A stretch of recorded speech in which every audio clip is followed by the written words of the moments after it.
Nigerian players, we are actually the superstars. We are like the movie superstars, of football when you're talking about the African continent. In one area, Nigerian football might be terrible, but you see, in this women's football side, our conveyor belt is very consistent. Is there a methodical, aggravated, and intentional disrespect of the Super Falcons by our football administrators?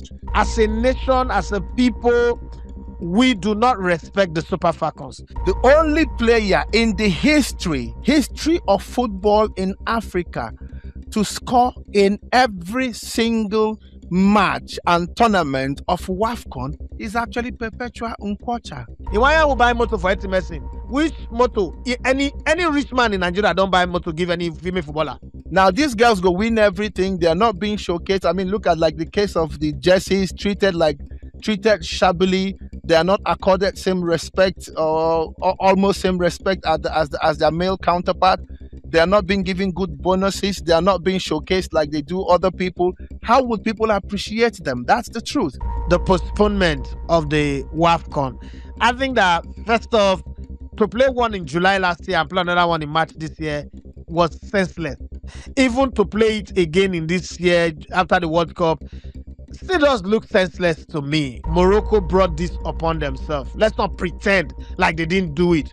The running after towels like scavengers who are looking for food in Oyibo man dustbin. Iléyá, ilé là ń lọ o, àgbẹ̀ kan ò roko roko kó gbàgbé ilé. The World Cup is the greatest sporting event ever. Between me and you, I think not qualifying for the World Cup, especially for an African, knowing that there's a possible 10 slot, 9 chances, 9 slots guaranteed, a possible 10, and my country is not there. Wow. We've got a great show for you, and as always, I will not be doing this alone. I've got my main man with me. When everyone's shouting opinion, opinion, opinion, he is the one bringing in the perspective. I'm happy to call him my friend, but I'm even more happy or even happier to call him my brother. The only one who is brother to the oracle himself, Edafe Eseoghene. Thank you very much, big. No, you say the only one who's big brother too. To me, if I can't be big brother to oracle, I don't enter trouble with that now. No, because you're the Godfather. I'll be big brother to the human part of oracle, but not the oracle himself. Even at that, you're the Godfather. So let's give the people a great show. And thanks to everyone who's commented on our content and who's subscribed to the channel, who's viewing us. Massive shout out to you guys. We will continue to give it our best shot. Thank you very much. Godfather, let's get in on the show. I see a lot of questions too. Don't worry, we'll get to answering some of those questions. I saw the one you also highlighted, you know what I mean? Talking about Celestine. All shall come to pass. This is special. I'm in support of that guy. Especially.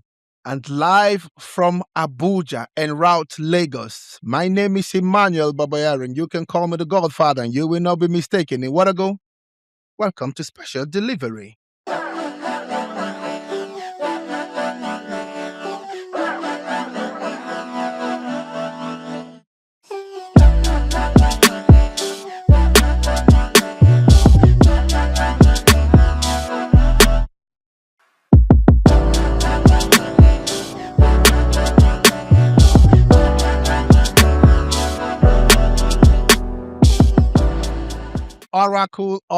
Oracle. I've got barrages and barrages for you today to help us dissect, to help us make meaning, to help us get a proper insight, because that's one of the most amazing things about you, Oracle. You are able to give this insight that hitherto most don't even see, even though they look that deep. And that is why it is always right for us to consult you. Oracle, are you ready for me? I'll give you my best shot. Trust me, your best shot is more than good enough. Okay, when a coach says his team let Nigeria lay siege to us in a friendly match, is that honesty or is it an excuse after getting outplayed? Talking about our Falcons demolition their Cameroonian counterparts and the coach giving up. I mean, what will the Oracle say about this part? How would you interpret all this? Well, I think in the context of the word "we," probably what he's saying as a coach, it's not like, oh, they fixed the match, or I mean, Cameroon will not fix the match for Nigeria. What's that? Are they half as good as us? They are not. History says that we are a million times. There's a reason why we have 10 official AFCON medal, but by my count, it's 12 actually. But even though they didn't count the 91 and 93, they saw it as a World Cup qualifiers, but we also topped that one. So if we're counting, we would have counted 12. It's not by accident. You can't tell anybody that somebody let Brazil win the World Cup. They have 5 World Cup. There's a reason why that is. You can also say the same thing of Real Madrid. They have 15 UEFA Champions League. There's a reason why that is. Having said that, now let's look at what he said. I want to put it in context. When he said we, you know how when your team, probably you prepare up to level 100 and you expect them that even if the level or the standard would drop, the standard should drop to probably 75. And then you go into the game, you know how they say it, coaches will say, when you cross that white line and you go into that rectangular square called the football pitch, you give it your best. I mean, no matter what they say in the boardroom or the tactics room or the dressing room, give it your best. And then you find out that your players didn't even come to the party. They were ball watching, they were looking for autograph, they were farmsing, if I want to use the words of the Gen Z or the Zillennial, as Fabi will call it. They were farmsing the Super Falcons players. So it is out of that anger.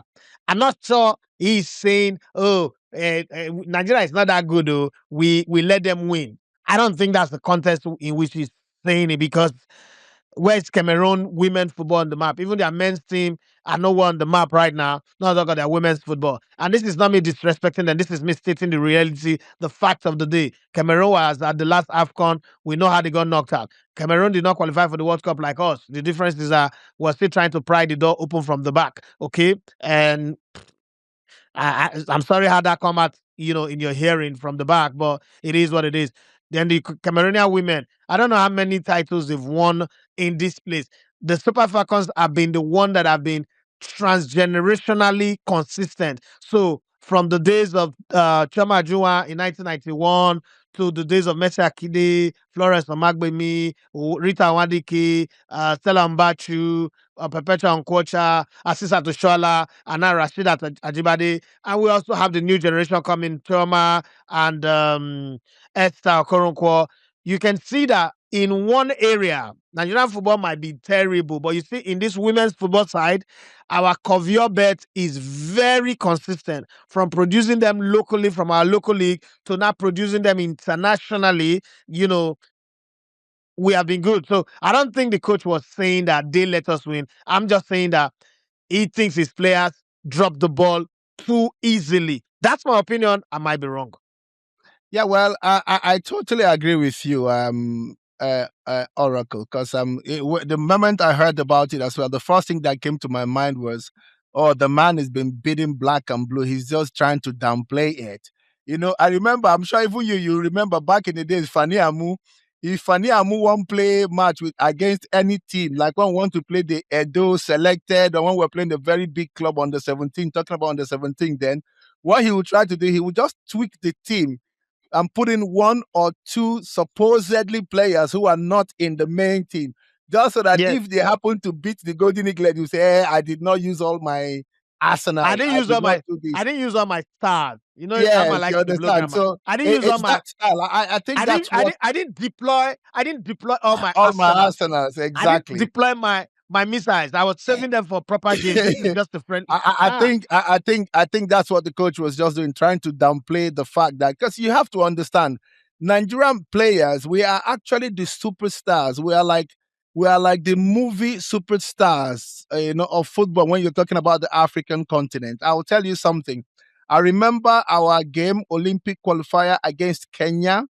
And guess what? I think Kenya played us. Is it draw in Nigeria, or we defeated them 1-0? And they just needed to upturn that result in their ground.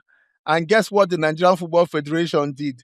They deployed all the arsenals. That was the first time everybody brought all our foreign based players, talking about JJ, Kanu Nwankwo, Celestine, everybody came to play that qualifier.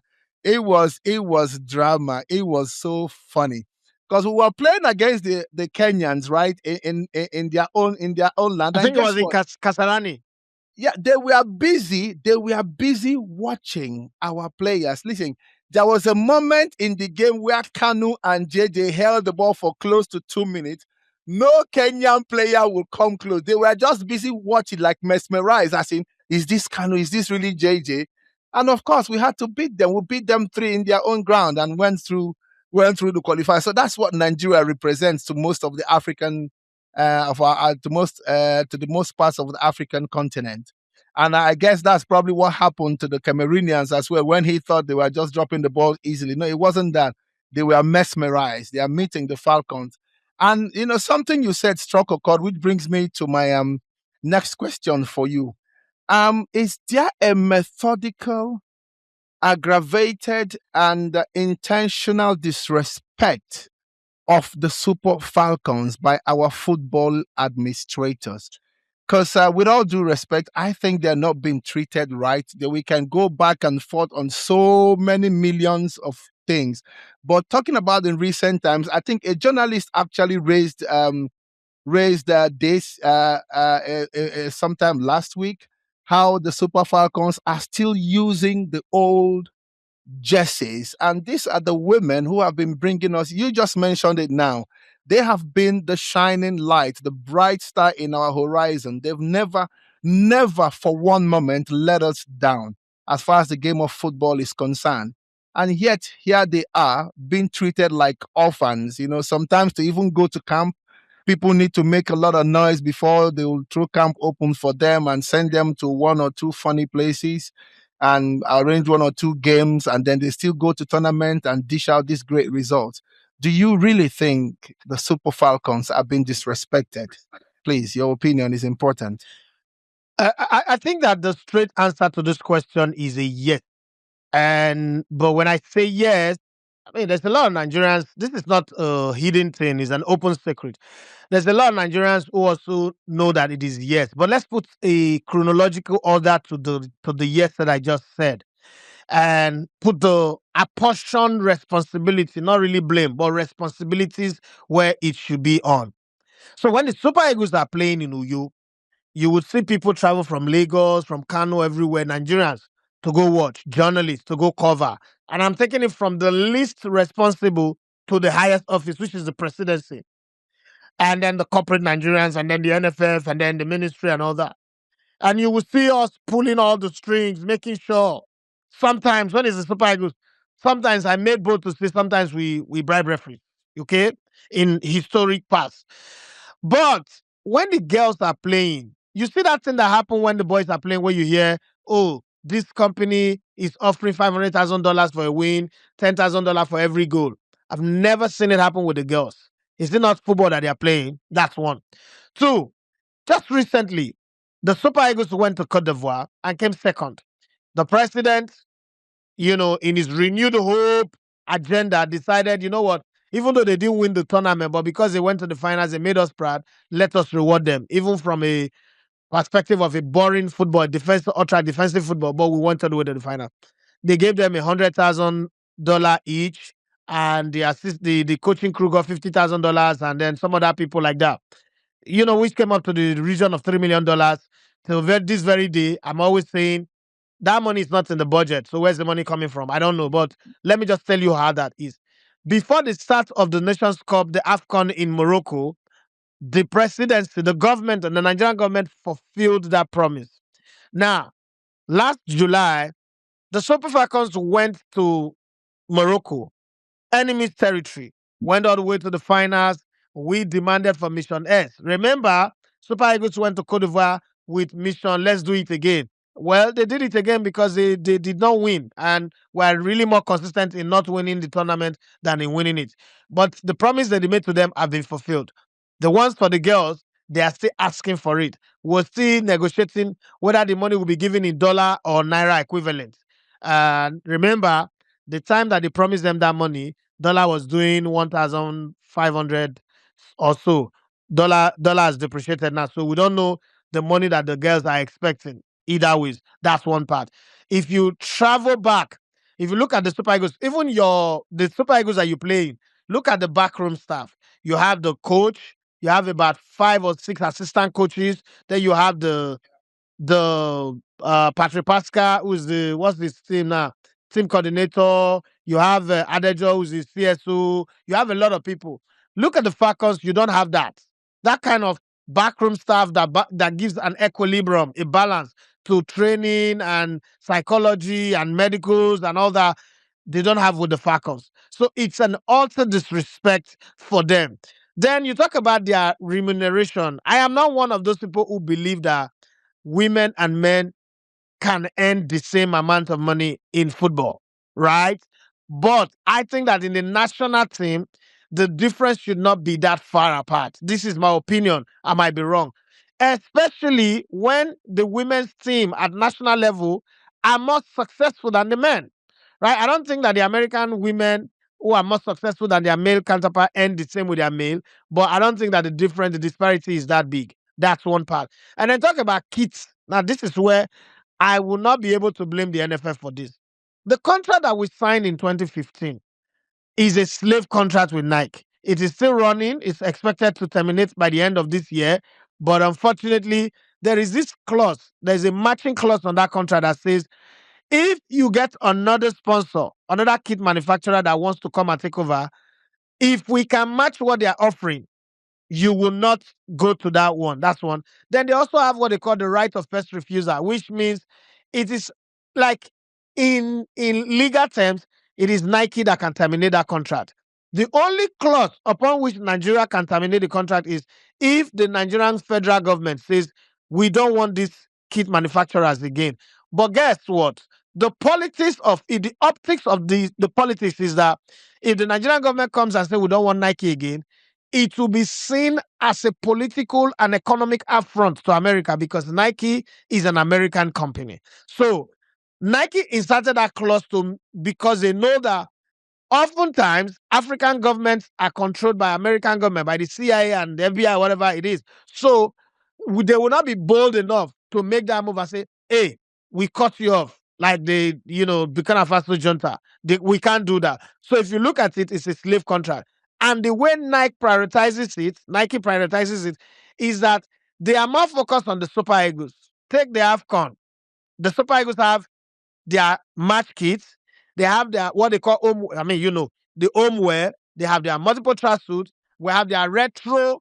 Even warm-up shirts. They have warm-up jerseys. They have warm-up shirts. Now, go back 5 months before the AFCON, where the girls went to play the WAFCON in Morocco, in the same Morocco. Their jerseys did not land until the finals, a day or two before the finals. They were wearing NYSC polo, that's BYC polo, for all their training from the group stage up until after the semifinals. And the excuse was that, it didn't clear custom. That excuse was just made to just assuage Nigeria. Again, I was in Morocco for the 2 tournaments. Not one single Nigerian football supporters club member was in Morocco for the girls. But when it was the time of the boys, the girls that were very certain would win. When it was time for the boys, 2 different factions or 3 different factions of Nigerian football supporters were in Morocco. As a matter of fact, apart from the host, we are the country that came with the most number of supporters club. The same Morocco that flight ticket was too expensive, transportation was too expensive, all of a sudden everybody saw money. So as a nation, as a people, we do not respect the Super Falcons. When the Super Eagles protest, in 2014, I was in Brazil, leading up to the match against France, when they protested that they were not going to play that game. The Nigerian government, led by Goodluck Jonathan then, loaded the plane with money, flew money to Brazil, and allowances were paid. We've seen the Super Eagles protest, in short, in the course of this World Cup qualifier, they protested twice. They protested during the qualifiers, the playoff, and then while we were at AFCON, they protested again. And on both occasions, they were begged. Remember when the former captain of the Falcons, Florence Omagbemi, somewhere in 2015 or 2016 or that region, when she led the team to go win the AFCON and they came back, she went to Delta State to bury her father.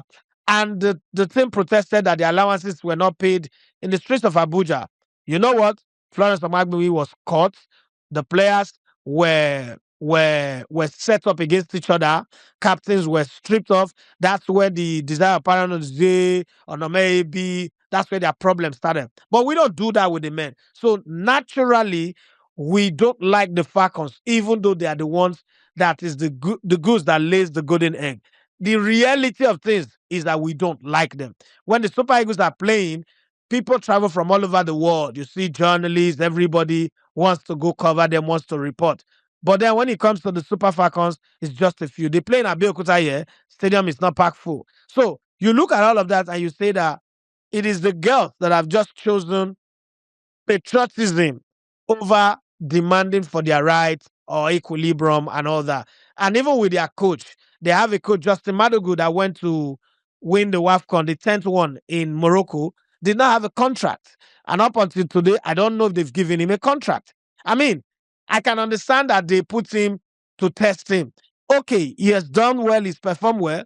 They still not say, okay, the reward for your hard work is more hard work. But then take a contract that gives you stability and confidence. As a matter of fact, if you sack the coach today, he cannot go to CAS, he cannot go to FIFA to demand for pay because there's no contract. So all of those things already tell us where the heart of Nigeria is when it comes to these women. Can I always say, as we celebrate the the International Women's Day and month with women, I can only say on my own, and I'm sure, Baba, you support me on this. You have a beautiful daughter. You are a man that loves your late wife. Or he for she, yeah. Yeah, Absolutely. you are he for she. So we can just join our voices to say thank you to every woman that has won the national team jersey, from the Super Eagles, the Falcons, the Falconet, and all that are hoping and dreaming to wear the team jersey. That we do hope that one day things will change. There'll be better funding for the NFF, better sponsors. Government would also take the women's football more serious than they do right now, just by hoping. But so far, thank you to all of them from the very beginning, the 90s up until now. Thank you to all of them. Yeah, Oracle, with all due respect, I don't think I want to let this die down just like that. I mean, you did say something that struck a nerve when you said we don't like them. I mean, talking about Nigerians, and with all due respect, for once, I probably it's the language. I'm sure it's the language. It's not that we don't like them or Nigerians don't like them. Nigerians love them, but it is the system, the administration of the game that is not allowing Nigerians to love them enough by making them look important, by giving them the best and putting them out there for people to appreciate. So how are we able to show love to the men? Because even you with that said, same and bad administrators? you also alluded to the contract, and you said it's not the NFL. And I'm just going to ask you, who signed the contract? It's the NFF. I played football for this nation. I think during our time was when this whole Nike thing started. I'll never forget one dude like that. I think who was friends with them, JJ and Taribo West and the like. Mr. Noel Okoro. Noel, exactly. That was the advent of Nike. And even at that time, it was about negotiation. It doesn't matter if Nike comes from America or wherever they come from. It's called power of negotiation. For a team that is doing so well, the best team in Africa, one of the best, which automatically makes them one of the best in the world over time. Edafe, something struck me last night because based on this, I had to go do some little research. And then while I was researching, I'm sure you already know this, but I think I needed to point it out to the general public just to understand, to underscore how important this matter is and why it is that painful that these girls have been disrespected. Do you know that the only player in the history of football in Africa to score in every single match and tournament of WAFCON is actually Perpetual Nkwocha? Yeah. No player else, male or female, who have been able to replicate this except this wonderful, wonderful heroine of ours. And guess what? Her total tally of goals totally eclipses that of all her contemporaries. I mean, this woman is riding on over 34 plus goals, while the closest rival is on 14 plus goals. And yet, what you see every time NFF is having a function, with all due respect, all you see is JJ, all you see is Kanu Wankwo. You should add that part. All they see is your teammates, your friends. Your No, friends. but what I'm saying is the women are not accorded the respect they deserve. Because we don't like them. When I say we don't like them, you think I'm lying. So you think until the nation takes on placard and go to the street and order the NFF? No, the nation does not need to take up placard. Let me give you a good example. Look at all the companies in Nigeria that have used sports as a marketing tool. The only Nigerian player probably that they've used is Rasheedat, Ajibade, and Athlst Oshoala, and in very, very rare occasion.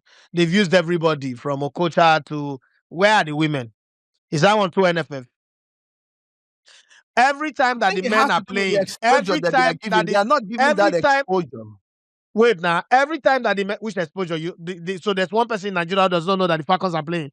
Every time the men are playing, out of nowhere. Let me make. Before you do it, let me add this so that you will make the point together. Every time the men are playing in every tournament since I was born, you will hear this company, MK Abiola, this rich man, that one, Dan Tata, Iwanyanwu, all of them promise 1 million for this, 2 million for this. Iwanyanwu will buy motor for medicine. Which motor? Any rich man in Nigeria don't buy motor give any female footballer. Any company in Nigeria, Civicashi, that Glow, Adenoga, give Civicashi motor. Abi, them the one where they don't give to the women player. We not like, see, this truth is something that we say behind the scene. We don't want anybody to come out. We do not like the fact that somebody have got to say it. The administrators don't do anything for the women. Edafe, you have a daughter, right? You have a daughter. Yes, sir. Yes, my There's friend. the reason why when your daughter goes out, people look at her and admire her and want to talk to her or pay compliments you because of how you present her, how you train her, and how you dress her. That's the point I'm trying to make here. The disrespect for me, number one, comes from the administration because they're not treating the girls respectfully. I mean, let me say something real quick. Celeste, when Celeste was in Chelsea, the advent of Roman Abramovich, I will never forget this because I was at home. I was in the UK then, and Celeste comes back. You know, he always gives me the gist of the day. He said to me, and do you know that their new owner come today? He come, they address them. They tell them, say, how come them too? They're not going to fight to win league. They're not going to fight for Champions League. They're not going to fight for this. That they told him point blank. This is Celeste telling me. He said, now so everybody, guys, tell him, say, but come, you expect us to fight? Will they collect $30,000? Will they collect 30,000 pounds? They collect, as at that time, I think Celeste was earning just 16,000. He said, will they collect 16,000 pounds? Some of us, they get 20,000. Yes, maybe 30, 40,000 pounds per week. While David Beckham, they collect, as at that time, they collect like 200,000 pounds per week. You expect me to get on the same pitch or to be on the same street with David Beckham, make I won't go quack him, or David Beckham, the one attack me, make I go hit, and then next thing you go look me saying a bad belly? No. If you want us to be appreciated like these people are, then you need to raise our confidence. And the only way you can do that is by looking at taking care of us as well. And that was when immediately Abramovich gave that instruction that everybody's salaries should be doubled immediately so they can also compete. And I agree. That was the transformation. So the point I'm making is if our girls are treated better, then people will appreciate them better. Now, these girls go win everything. They're not being showcased. I mean, look at like the case of the Jessies, treated shabbily. They are not accorded same respect or almost same respect as their male counterpart. They are not being given good bonuses. They are not being showcased like they do other people. How would people appreciate them? That's the truth. These girls break all the records. These girls have been the only shining lights for this nation as far as football is concerned. You just reeled out some of the achievements as well. I just told you the one of Perpetual Nkwocha, which is very, very saddening. You heard it from our heroine the other day, Mercy Akide, where she says, apart from FIFA and CAF, who invites her regularly, Do you see Nigeria invite such people? No. So that is the point I'm making. If if the administration makes these people important, Nigerians, you have to be in the faces of people for people to remember you, acknowledge you, and respect you. I mean, some weeks back or a month ago, I saw someone wrote on some of our feedback, and someone was like, this Babayaro said, if I no play football, if I be professor, the guy in English said, and all that. And I was laughing. I saw I it. was not I saw laughing. it. I was not laughing just because of the statement, but I was just laughing. I was like, this guy has no idea that this is doing a special delivery. Now, special delivery has put me up front, put me on the limelight, put me before the wall to be able to see certain things or certain qualities that I have. So that's the point I'm making with the girls. If they don't put them out there, people will not appreciate them. People will not remember them. People will not love them like the way you want people to love them. So it's not the people's fault. It's the administration's fault, in my opinion. I mean, I'm sorry, Oracle, but I work because I'm very, very pained. It's the International Women's Day. And I'm joining you in saying Happy International Women's Day to all our heroines out there who have made us proud and continues to make us proud. Because if we keep discussing about the Falcons today, trust me, this podcast will go for more than 24 hours because there's still so much more. I Because you have agree. no idea what these women go through from the local stage up to the national stage to become what they become. I mean, Let me we tell can you go one. through these Let me things. tell you one funny thing that I've noticed, and I don't know if anybody's noticed that when the male players are going through any issues, whether it's Osimhen, it's Boniface, it's Onyeka, it's Wilfred Ndidi, it's Taiwo Awoniyi, Umar Sadiq, you will see some of the female players, joining their voices in the conversation. Get well soon, try to see them on social media. I've never Very, seen, very eager to please. Very nice people. Yeah. yeah, but I've never But seen their male counterparts get in on any conversation that affects the women. I'm not except, saying except, except Osimhen and Oshoala. Blast those two. Blast our jugular twins. Them those be. two people, those two people, those two people there, they are supposed to marry each other, in my opinion. It's just that the marriage no go work Those because the two two of now, them I get get coconut I head. take you don't touch you touch Osimhen now Oshoala go fire you. You touch Oshoala, Osimhen go use Ogu take swear for your head now. Those two. But Assistant Oshoala, like I That is always the say to street, man. The people, street recognizes its own. yeah, game recognized game. But I think Yeah. that it should go beyond that. They should also, that thing that I say about your generation of players, you guys don't like yourself. And it's Yeah. also spreading across like a virus into this one. But I mean, let's not shift the blame of keeping the house in order to the children when the parents are still alive. It is still the NFF, it's still the government that is supposed to Thank make you. it, Thank you, what is Oracle. supposed to be made. Thank But then you. corporate Thank Nigerians, you. you too can also help. That 500,000 that you give to the men, I'm not saying stop, but just also do some for the women. Because to be very honest, you can bet your kidney, the two, your liver, your heart, your spine, your spinal cord, and everything on the women to win, and they'll win for you. And even if they lose the trophy, they will quickly go and win it back. They are like Chicago Bulls with Michael Jordan and his gang. But the Super Eagles, once in like two decades, now they win up. We rely on golden silver, golden bronze. God forbid, but I pray we don't start relying on golden fourth place and golden fifth place or golden early exit. God forbid, it's not our portion. But I mean, that's just to buttress the point. Thank you very much. Thank you very much, Oracle. Now You're welcome, let's man. move on, Oracle. WAFCON 2026 postponed again because the rumor of postponement has been there. CAF will deny, but finally, officially postponed. So our WAFCON have been moved by 4 months. Does that help the teams get better prepared, or does it mess with their rhythm and planning? I don't know. July in parts of Africa can be very intense, hot, humid. Do you think this change makes the tournament tougher for the players or more exciting for fans? Maybe teams who weren't ready in March, like the Cameroonians, can get a second chance at being ready. Oracle, help us make meaning, please. I think that the only team that can stop the Super Falcons in Africa is the Super Falcons themselves. And it doesn't come from a position of laxity or lackadaisical approach. It just comes from probably them not guarding properly. As we say in Gen Z parlance, they're not guard well.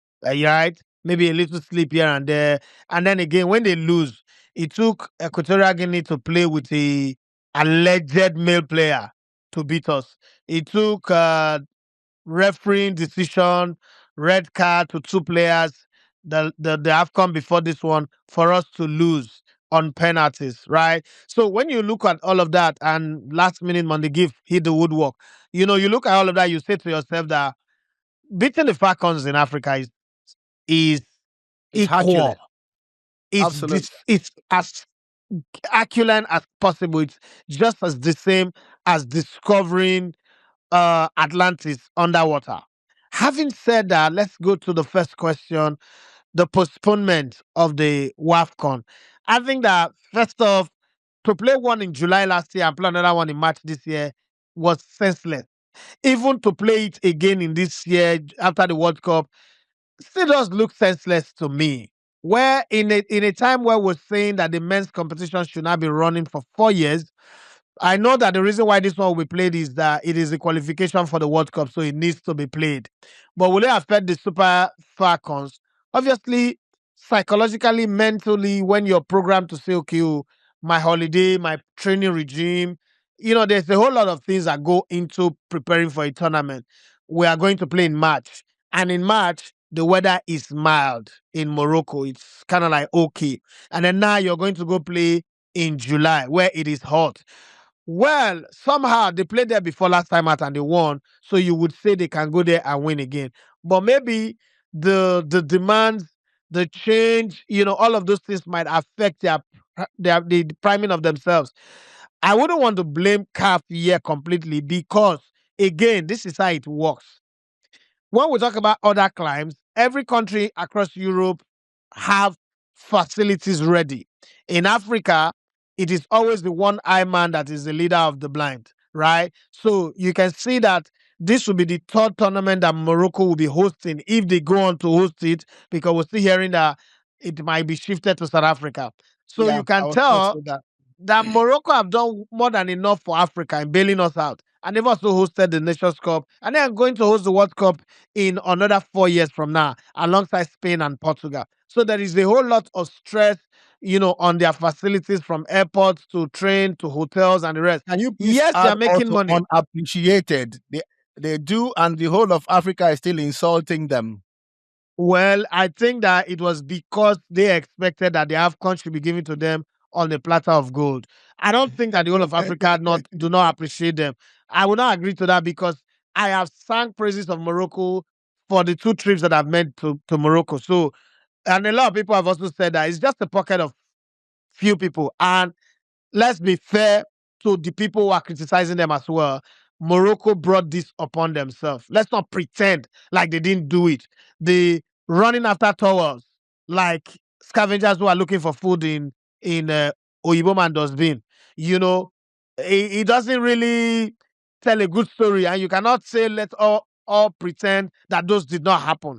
Then the officiating in all of Morocco's game, from the game one to the finals, also does not tell a good story, because that same officiating did not happen in other games across. So the same referees were professionals in other matches, but when it came to Morocco's game, there's always that one moment. Against Cameroon, it was the Mbouama's the moment. Against different countries, you always see that. Against Nigeria, I think that Nigeria didn't come ready for that game anyway. But the break of play was too much as well in the Nigerian game. So you can put all that in one conversation and blame them. And anybody who does that, I don't want to go against them. But having said that, I think that because of lack of infrastructure across the length and breadth of Africa, I've also made it almost impossible for CAF to set a date and work with this.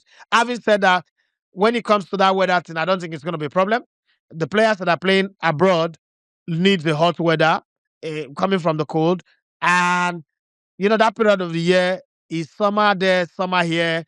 I mean, Morocco is like Europe.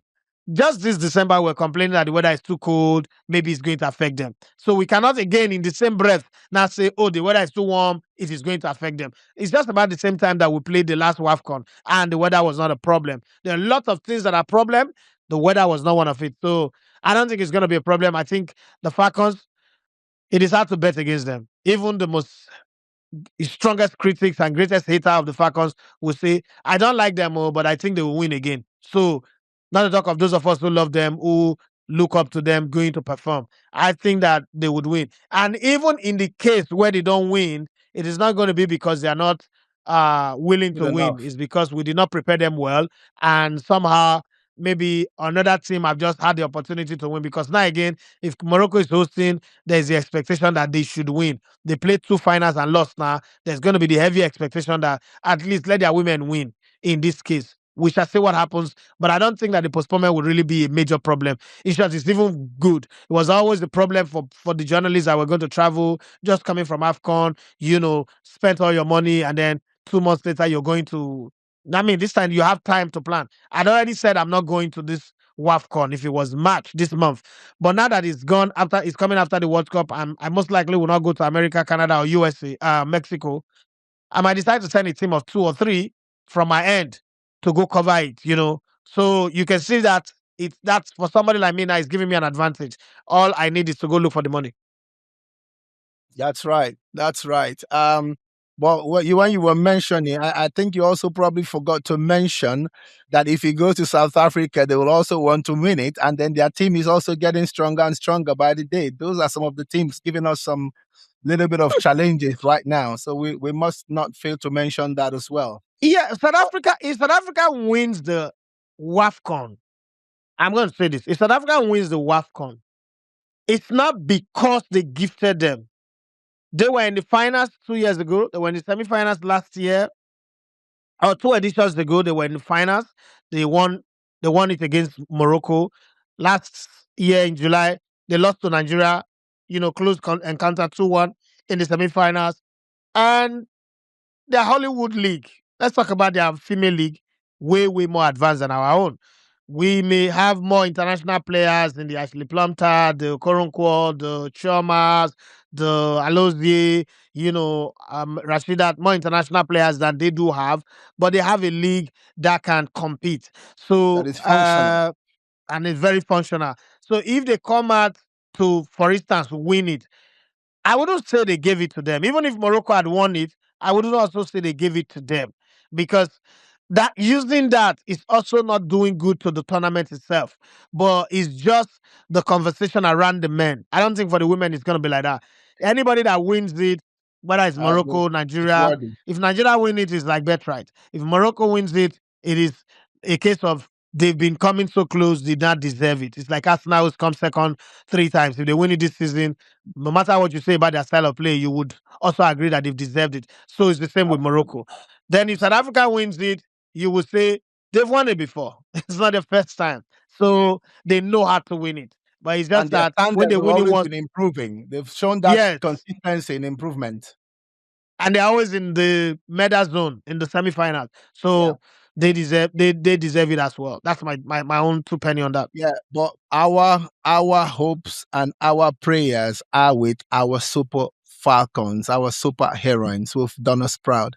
Thank you very much again, Oracle, as usual. Now let's go to the global stage. The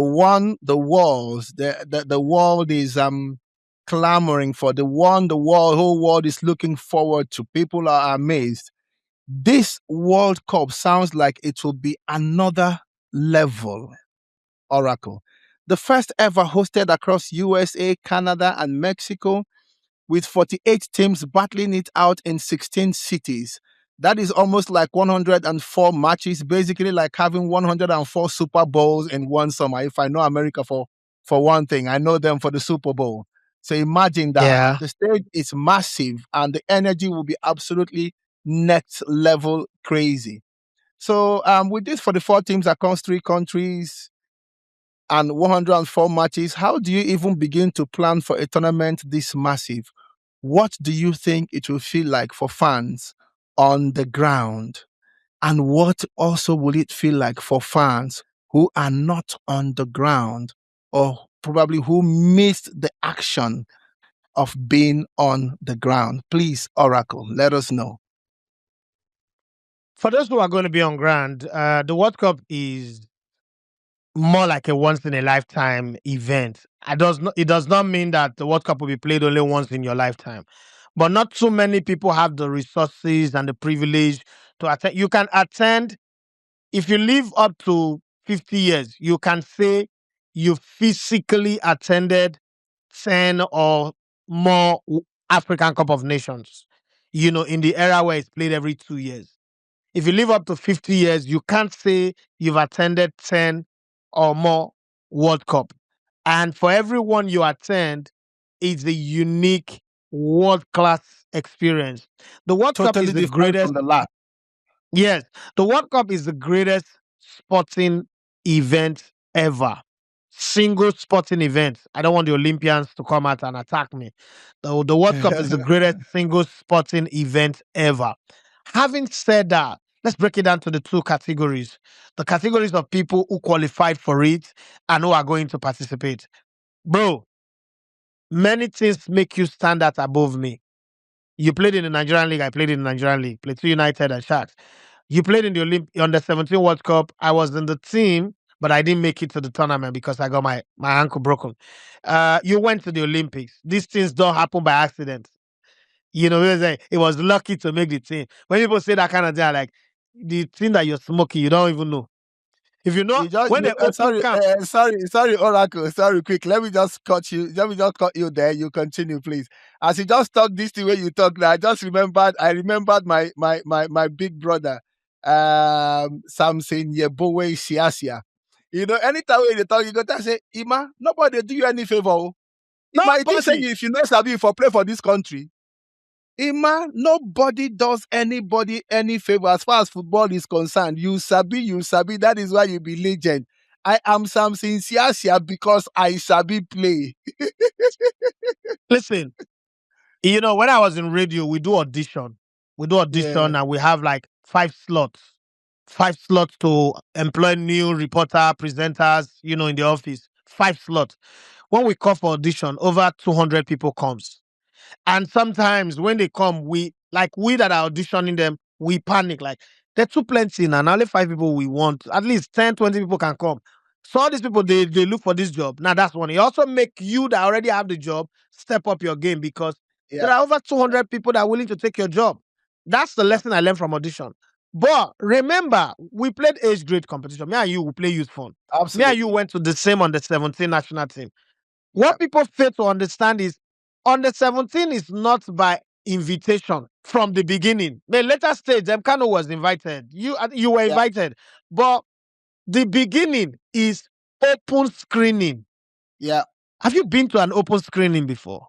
The past 1,000 people. It be like when they say immigration want to employ people, and National Stadium was having the stampede.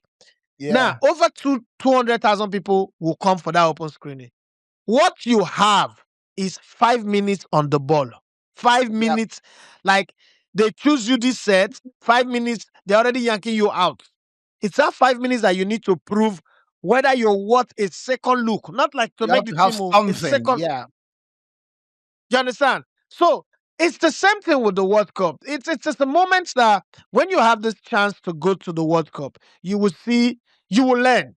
I think 2014, one of the greatest things 2014 did for me was it taught me about how media work. I really did not know how media work until I went to the 2014 World Cup. I didn't understand the delay between the live game and the broadcast. I didn't understand the synchronizing of the whole broadcast feed from different stadiums to the IBC, which is the International Broadcast Center. I didn't understand that commentaries can be done in cubicle. I thought that every commentary is done in the live stadium. I didn't understand quite a lot of things. Going to that World Cup as a journalist is the greatest education that I have. Thanks to Brilla FM and Osimhen for making that happen. I would always be grateful for that. It doesn't remove the fact that at the end I was treated terribly, but for the good that they did, I would acknowledge Oracle must take the mind, for though. the Oracle Yes, father. Oracle father. now for the players, the beautiful thing about the World Cup. Let me tell you something that I've noticed with the World Cup. When you retire, that's actually when the World Cup begins to pay you. There are events that goes on in football, conferences, seminars, engagement, and they will say, we're looking for a player that have played at the World Cup from Nigeria, a player that have been here. Sunday Lisa was invited to Socceres because one, he's won multiple European title, and he's won the Olympic, and he's played at the World Cup. All of those things begin to pay you. It's like you're getting dividends from a stock that you bought many years ago. So all of those things are key. Like I was telling a friend, this generation of the Super Eagles players, I say they are very talented. If they don't make it to this World Cup and they don't qualify for the next World Cup, when they retire, they go know how it be. They go know, because not everybody is earning the money that Osimhen is earning now. Let's not forget that. There are some that are not earning big. Some are earning very small money. And in retirement, nobody will call them for punditry. No, I know that podcast is available for everybody to do, but not everybody can still do it. Nobody will call them for punditry. Nobody will call them for, very small events that makes them get that extra $10,000, $20,000, $30,000. Then you now realize what you did with your career. So it is a must to give it your all to go to the World Cup. Again, for the fans, that one, it's an experience. Baba, see, when we're young, we work hard to make money to get out of poverty. Now that we are adults, adulthood is tough and hard. We pay bills. But there is one hood that we're not considering. Old age or oldhood is a place where you live on stories of yesterday. Absolutely. Some of us, you can sit with your grandchildren that your daughter will give you and tell them how Nigeria won football Olympics, how Nigeria won the under-17 in Japan in 1993. You can spend 10 years telling the stories, different parts of the story. It will make sense. Just imagine you don't have all those memories. Just imagine for a minute, you don't have all those memories. Do you understand how difficult it will be? How sad you will be? So these are the things that we prepare ourselves for. And that's what the World Cup really represents. So for those are players, and then there's the economic importance. If Nigeria had qualified for the World Cup, I'll tell you for free that within the footballing ecosystem, there is a possibility of between $3 to $5 billion circulating. Airlines will carry, supporters club will buy tickets to either US, Mexico, or Canada. What's it called? They will sell more jerseys, whether the knockdown one or the original ones. Some musicians will write songs that will last. You did one. Super Eagles No Tension. Osimhen did one. And a few other persons have done a few. Just imagine they will qualify for the World Cup. You understand? Those things will come to play. They would experience more do theirs as well. Comedians will do theirs. Podcasters like us will do a lot more podcasts. We'll do a lot more engagement. Let me make you laugh. I think, which World Cup was in Russia? 2018. 2018 World Cup. Yes, I think it was that one in Russia. When we lost that, there's this very popular comedian. That one really cracked me up. The next skit he did, the very next day in the morning, the went viral. The next one I just see, Iléyá, ilé là ń lọ, àgbẹ̀kọ òrókòrókò kó gbàgbé ilé, Iléyá. Then he now started shouting, oh, Igalo, what did you do to us? He was not calling different people's names, the people he was blaming in the game. This comedian can be so creative.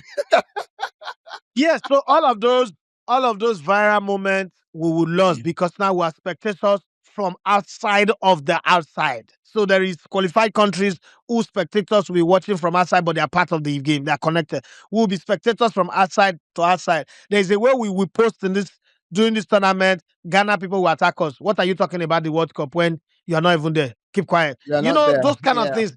Those kind of things can happen. So it's a big loss if you don't make it to the World Cup and you're a footballing nation. It's even harder when you claim to be a giant of Africa, for instance, and you don't make it. We still have a chance. I mean, this Wednesday decisions will be made. We still have a chance. I don't know. We'll see how that goes. But between me and you, I think not qualifying for the World Cup, especially for an African, knowing that there's a possible 10 slot, 9 slots guaranteed, a possible 10, and my country is not there. Wow. And the supposed giant.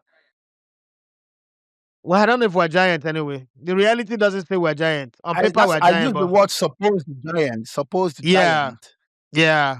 Because that is the perception. That is the perception. But that indices, I think we lost most of it. I think in terms of the quality, in terms of the talent, it's still there. I think it's just been mismanaged, to be honest with you. Because there's one thing I never forget my mom used to say, and I actually learned it even as an adult. I mean, anybody will tell you today, China, it's not stupid. They woke up and find out that there are almost like what, 1 billion people. So that billion, it's not a cost; it's a blessing. It totally makes you richest automatically if you know what you were doing. I remember those days. My mom had 8 children, and once upon a time she was owing one man who happens to be my father's brother, but he insisted on collecting. My mother was begging him, this I face you, you face me, I face you compound, begging, in the midst of the whole compound, crying and pleading with the man not to take the furniture back. That is the only thing we have in the sitting room. Please don't shame. After all, my husband is your brother. The man refused. Do you know what my mother told him? My mother started calling, you know how our mothers those days be now. My mother started calling out all her children one by one. And guess what? My mother, our parents now. I don't know if this happened to you. Our parents back in those days, when they want to call you out, they call your full name first, then they shorten No, it. You your hear, government name. in my own, it's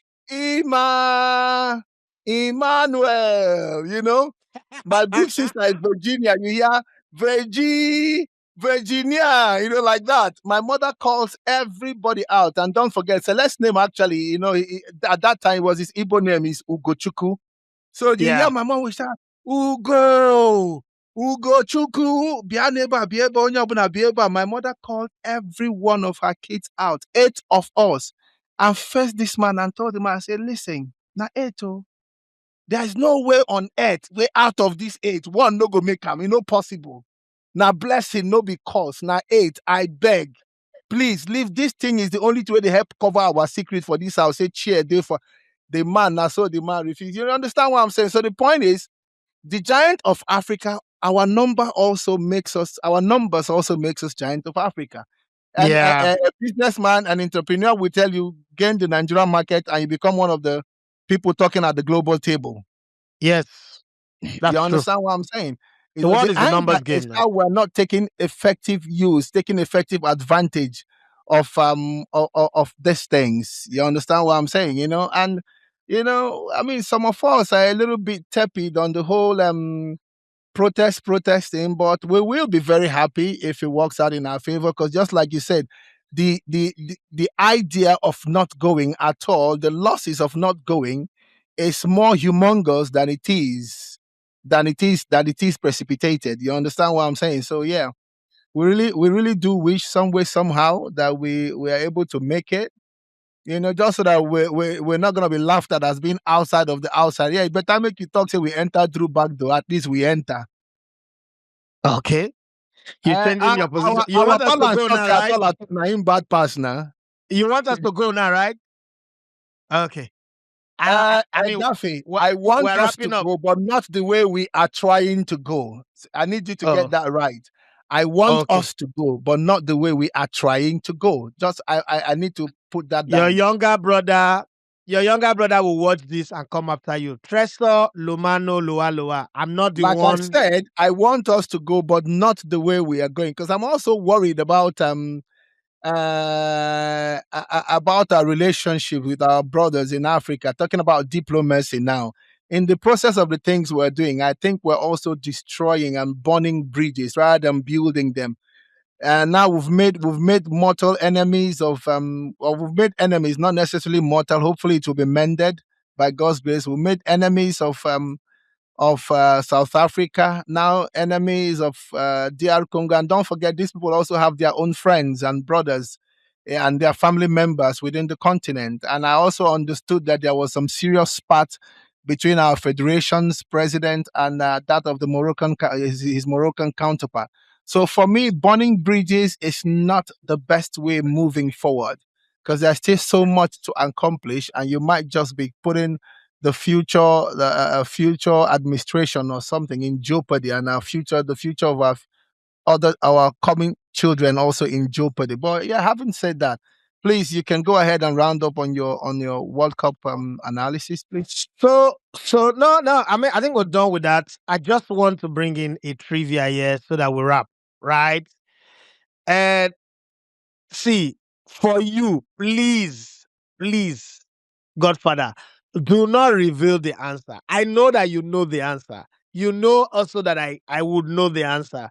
But let's leave it to the audience to go in the comment section and answer this one for us. Audience, they I ask you everything you want, give them. No, it doesn't always go like that. We have Nigeria. we have. I trust my audience. We have elite audience, and I believe in them. They also believe in us. Well, let's see how many of them will get it right, though. And then, I mean, you never can tell. Let's just see how many will get it right over time. So this is the trivia that we'll wrap up the show with. I speak English, speak French, German, and Dutch. I am one of only 2 Nigerian players to have won the German Bundesliga. I became the first African to play for the Italian giant Juventus. I've also won the Dutch Eredivisie. Who do you think I am? Godfather, you are not eligible to answer this one.